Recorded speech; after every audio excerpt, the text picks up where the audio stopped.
ഞാനങ്ങനെ കാത്തിരിക്കുമ്പോഴാണ് ഇയാളെ കാണുന്നത്. അവൻ എന്നെ കണ്ട് തെല്ലൊരു അത്ഭുതത്തോടെ അടുത്തേക്ക് വരുന്നു. ഞങ്ങൾ പരിചയപ്പെട്ടപ്പോഴാണ് കാര്യമറിയുന്നത്.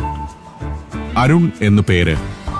സഞ്ചാരത്തിന്റെ ഒരു സ്ഥിരം പ്രേക്ഷകനാണ് ആൾ. സഞ്ചാരം കണ്ട് പ്രചോദനം ഉൾക്കൊണ്ട് ജീവിതത്തിൽ ആദ്യമായി ഒരു വിദേശയാത്രയ്ക്ക് പുറപ്പെട്ടിരിക്കുകയാണ് അരുൺ. വീട്ടുകാർക്കും നാട്ടുകാർക്കുമെല്ലാം അത്ഭുതം സമ്മാനിച്ചാണ് യാത്ര. ഫിലിപ്പീൻസിലേക്കാണ് പോകുന്നത്. ഇന്റർനെറ്റിലൂടെയോ മറ്റോ പരിചയപ്പെട്ട സുഹൃത്തിന്റെ ക്ഷണം സ്വീകരിച്ചാണത്രേ ആദ്യ വിദേശയാത്ര. ഞാനും ഫിലിപ്പീൻസിലേക്കാണെന്നറിഞ്ഞപ്പോൾ കൂടുതൽ സന്തോഷവുമായി. എയർ ഏഷ്യ വിമാനം പുറപ്പെടാറായെന്ന അറിയിപ്പ് വന്നു. എല്ലാവരും വിമാനത്തിലേക്ക് നടക്കുകയാണ്. പല സോണുകളായി തിരിച്ചാണ് ആളുകളെ കയറ്റുന്നത്. അരുൺ മറ്റൊരു സോണിലായതുകൊണ്ട് അവിടേക്കുള്ള ക്യൂവിൽ സ്ഥാനം പിടിച്ചിരിക്കുന്നു.